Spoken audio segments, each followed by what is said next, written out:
Hello listeners and welcome to the Montel Weekly Podcast, bringing you energy matters in an informal setting.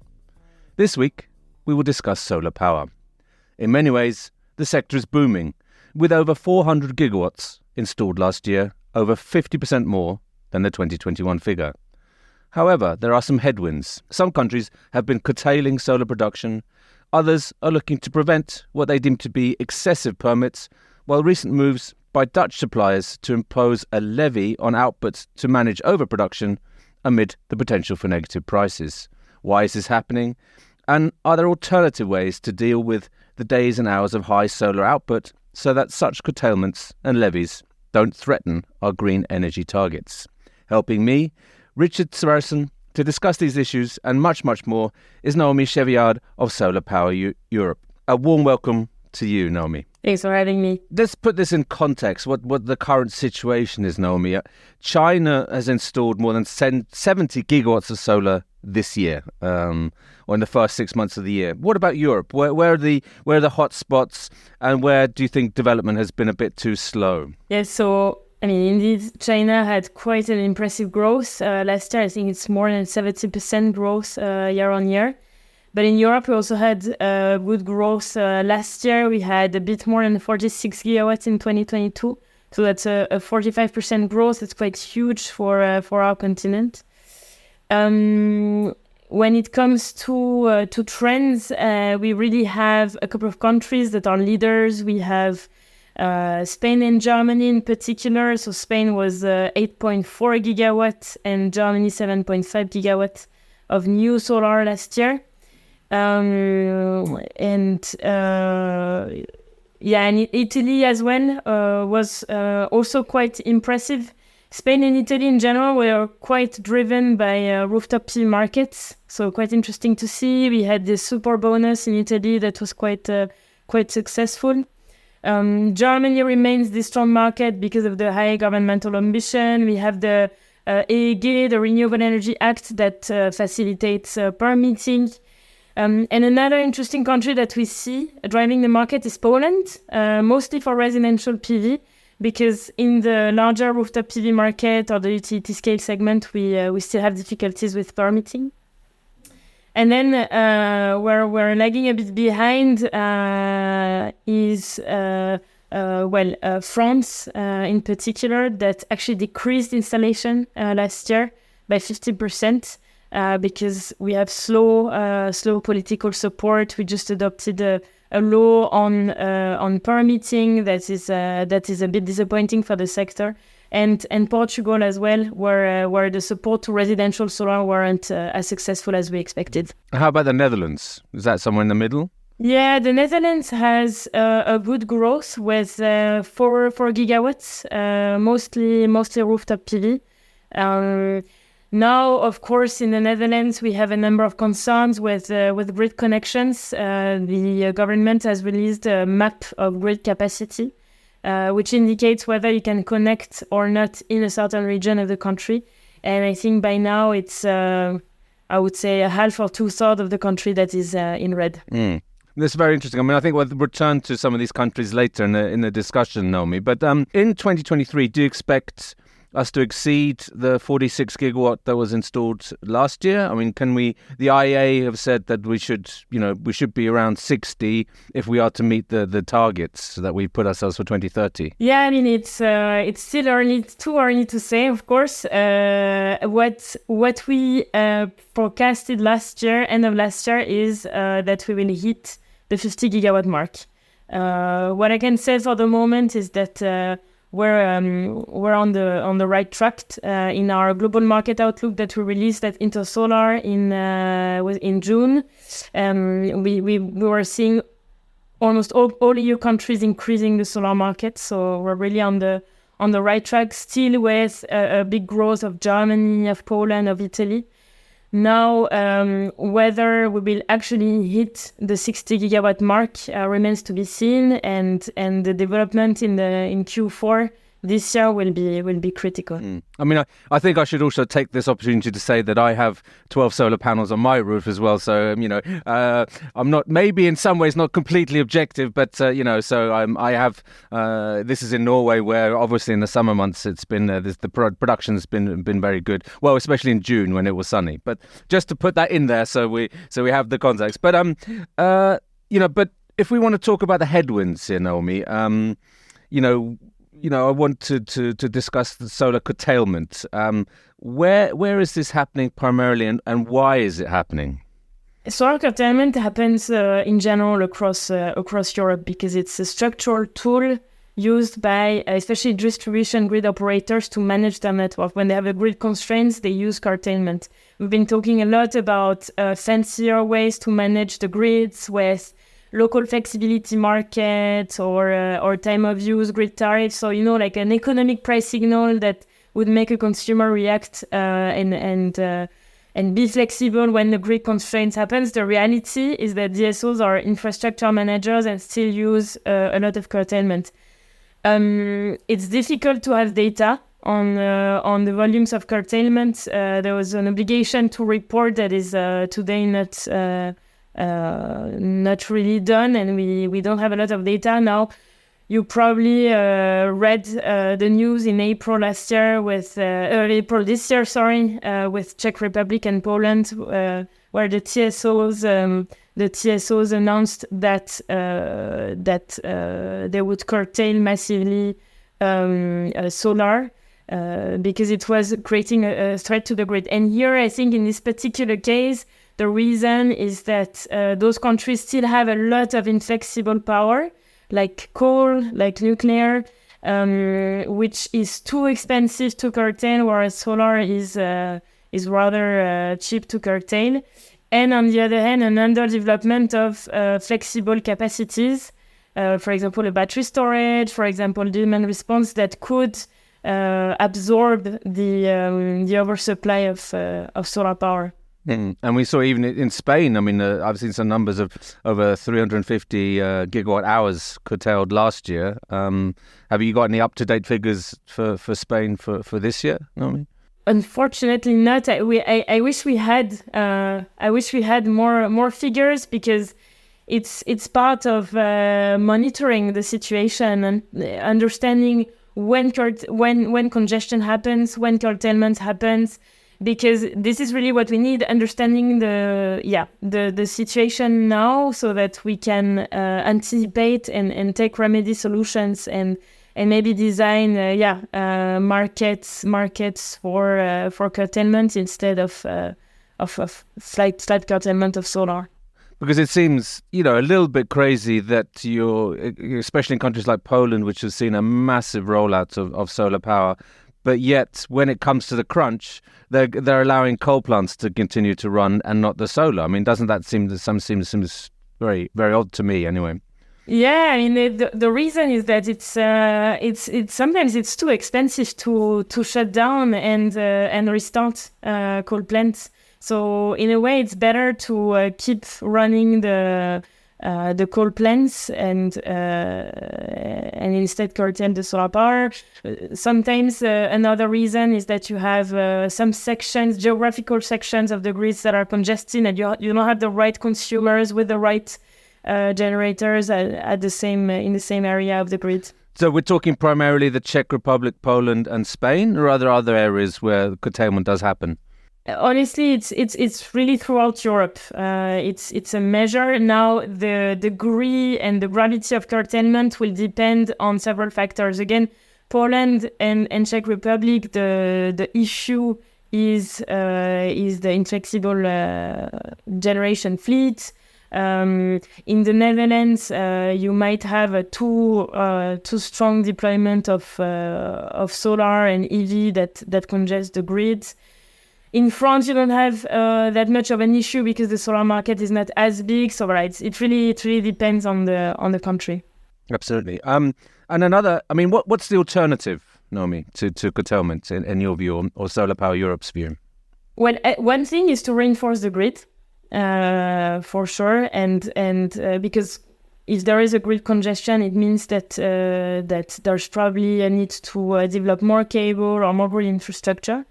And that means better planning, but also better investments. And in particular, one thing that the sector has been asking for is anticipatory investment. Instead of waiting for the congestion, waiting for the connection, having the grid operator anticipating all of these future congestions and investing a bit ahead. Another element is to develop flexibility solutions. So it's like a consumer switching off its electric vehicles at noon to switch it back on in the evening, for example, or battery storage. And here there are two big elements. The first one is that when you install your device, it's already flexibility ready. So deploy the flexibility sources on the ground. Incentivize the consumers to buy, for example, a smart EV charger or a house that's already equipped with digital controls. And the second thing is once you have all of this fleet of intelligent and smart devices on the ground, have the right economic signals. Instead of just, I have a congestion and I shut down the solar panels. And here, how do you create these economic signals? There are a lot of good ideas. We've seen tariffs, so smart tariffs, explaining to consumers. For example, in California, you have a grid tariff where if you charge your vehicle during the middle of the day, during the solar peak, you pay a lower grid tariff than if you charge it at 7 when you don't have a lot of solar. It could be just a signal on the radio or on TV. Or it could be a fancy market where you have an operator that controls your installation for you and sells your flexibility.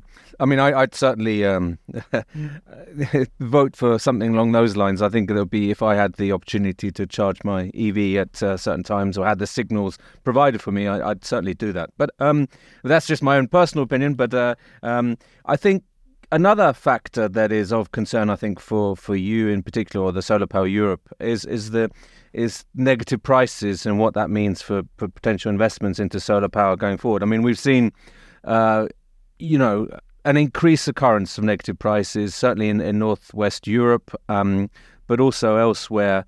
In times of very low demand and high renewables output in particular, so Sundays, is a key day there, but also other parts of the day and other times of the week.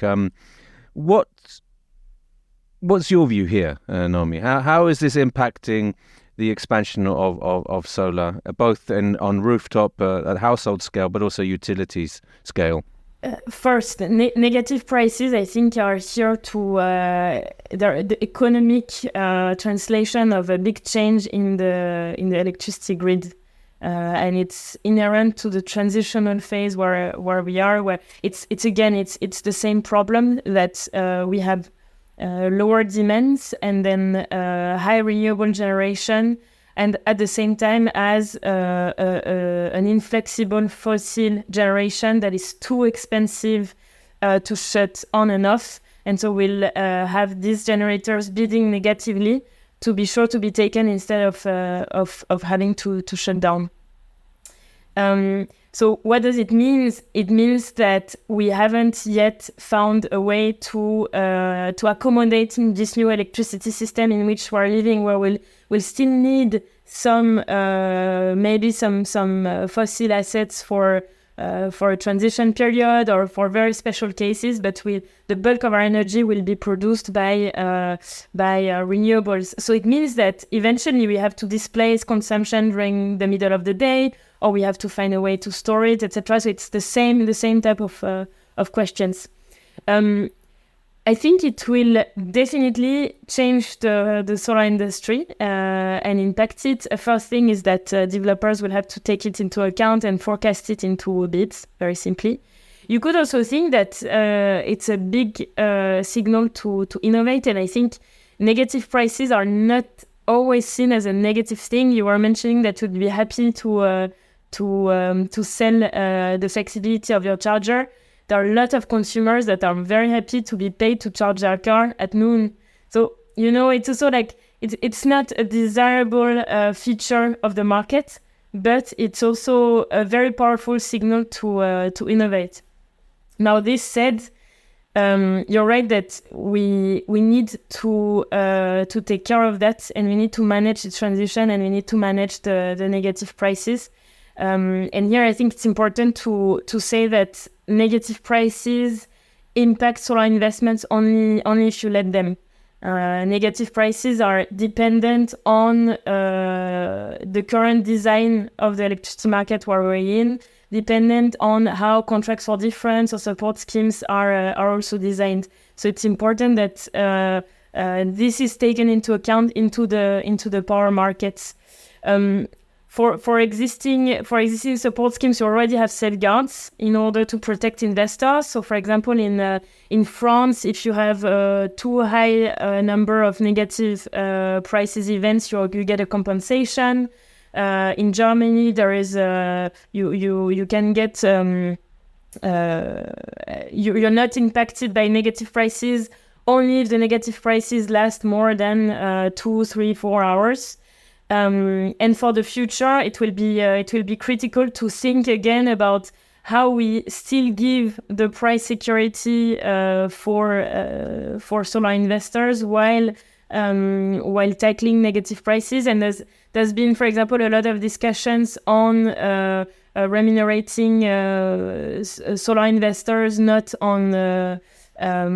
so much on the market prices, but more correlated to the capacity. So you get financial investors to install your capacity on the ground, but you're not so much hit by the negative prices that happen day after day. I mean, it seems to be you've highlighted sort of a patchwork of different sort of policies or measures across Europe then, Naomi, in dealing with negative prices or how people cope. Is there a case for saying you should have some regulation at EU level? Yes and no, because I think the EU can and already does protect solar investors, right? There is a provision in EU law that says that you can't change retroactively a support scheme that impacts negatively the economics of a solar project that was already commissioned. And we can think of a number of principles that really protect solar investors. We're working on that in the current negotiations. Now, it's also important to keep a degree of flexibility and leave still some room for the national states to innovate and focus more on the exchange of best practices rather than a one-size-fits-all solution. I mean, if I turn to the Netherlands, we talked a little bit about the Netherlands, Naomi. Now, it's seen a massive rollout of solar power, and in recent weeks we saw some suppliers looking to charge consumers that generate more than they consume to compensate their sort of profile premium. What do you make of this? What's your view here? Is there a concern that this is just the start of it, that this kind of action could spread to other areas, other markets? In that example, the problem is not the physics. The problem is the economics and the fact that the supplier doesn't get back its energy. It doesn't get his money back, basically. So yeah, I think what we need is to develop new business cases. There are two things: either you inject your electricity and you're able to sell it, value it on markets through aggregators, so people that will aggregate your energy and sell it on markets for you. But we need to make sure that those new players that are significantly different from big normal players that operate a nuclear plant or a gas plant can have access to the market and can show that they deliver electricity like others. Another interesting thing that we're working on is collective self-consumption or energy sharing. It's a scheme that was developed mostly in France, Portugal, or Spain, where you self-consume electricity not within your house, but within a certain segment of the grid. So, for example, under a substation. And that makes sense for the DSO because the DSO has an interest to have a sort of harmonious consumption and production under a certain segment of the grid. And in those business models, it's, again, an opportunity for suppliers to value local exchanges of electricity that at the same time make sense for the grid. That's very interesting. So like a microgrid. I mean, I remember years ago we were talking this in relation to the blockchain technology that sort of neighbors could trade with each other. And is that what you're talking about here, Naomi? Yeah, exactly. It's a microgrid without having to have microgrids. Yeah, Within the existing grids, yeah. Within the existing public grids, yes. Mm-hmm. Interesting. I mean, what in more general terms, what do you think? Are there any regulatory hurdles to the expansion of solar, both household and utility scale? Is there something that you like to see? What's on your sort of wish lists, as it were, Naomi, that you'd like to see? You're based in Brussels. What would you like to see the policymakers there put in place to incentivize further growth in the sector? My wish list, would be. I mean, the sector is going quite well now. I think the question is to consolidate the growth in the long term. I mean, a first point was and still is really regulatory certainty. We've been through in the past now 2 years through a period of significant uncertainty on the design of the electricity market.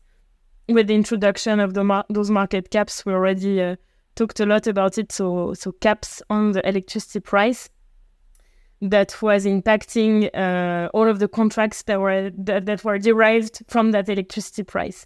On top of that, it was a regulatory mess with countries introducing their own measures, cooked at their own sauce, and changing every 3 months. So it was very messy. So keeping regulatory stability and keeping fundamentals of the markets is the number one thing. The second thing and the second challenge is really grids. So first, very statically being able to get your grid connection on time and without too much hurdles. And second, being able to inject your electricity without being curtailed too much or without being cut too much. Last point is permitting. We still have some issues with permitting. It's still complex. It's still difficult, even to just access the land that you need for your project. And I think we shouldn't forget the element of skills. So the amount of people we need to install projects, and I think it's a concern that the solar sector has, as many other industries. I mean, if I can just sort of finish off today, Naomi, we're talking a little about kind of sort of innovation within the sector and ways to combat the issue of curtailments and negative prices. I mean, you've seen the kind of development, or at least maybe it's still embryonic, I'd say, but the hybrid PPAs, for example, where you have the solar PPA plus storage. Is that something that you think we'll see more of, where, so in a way of the markets finding a way to cope with these issues of curtailment and negative prices? Is that something you're seeing? Yeah, definitely. To cope with what you're saying, but also to cope with the grid connection cost, because if you're able to store your peak production and displace it at other times of the day, you don't need as big of a cable, basically. So yeah, no, definitely that's something we're really interested in. There's also hybrid projects, solar and hydro, solar and wind, that I think we'll see. And yeah, we're working on it. It's very promising. We do need to talk about it, to educate PPA buyers to this kind of projects. We do need some hybrid project senders, but the real bottleneck is really the grid connection again, because we're not yet mature on what happens if you want to connect a solar and a storage together, or a solar and a wind together. It's in fact, as we speak, discussed in Brussels in a very technical regulation called a network codes. What happens? Can you calculate and make the assessments on both of the assets, or one assets after the other, which is quite burdensome. And the second thing is that if you get a grid connection for your project and you've operated your project for 10, 15 years, and then you want to hybridize it with storage, you don't do exactly what you want. and it's very burdensome to be able to ask to connect a new asset to this. So voilà, it's very innovative, but like everything that is innovative in Europe, it's very difficult because it doesn't enter the right case. Yeah, because the regulation maybe isn't as flexible, but if I understood you correctly, Naomi, you're saying basically start with the grids, solve those kind of bottlenecks, both physical and regulatory, and then the rest will follow. Yeah, absolutely. And I think here we also need to. It's exactly what you're saying. It's all about innovation, both in technologies and in regulation. So it's really something that we need to streamline in energy regulation, allow DSOs to innovate, to test new things. The only thing is that we need results. We need to advance. We need lower grid connection times. We need less curtailment, etc. So green card to innovate. Perfect, Naomi. Thank you very much for being a guest on the Montel Weekly podcast. Thanks for having me.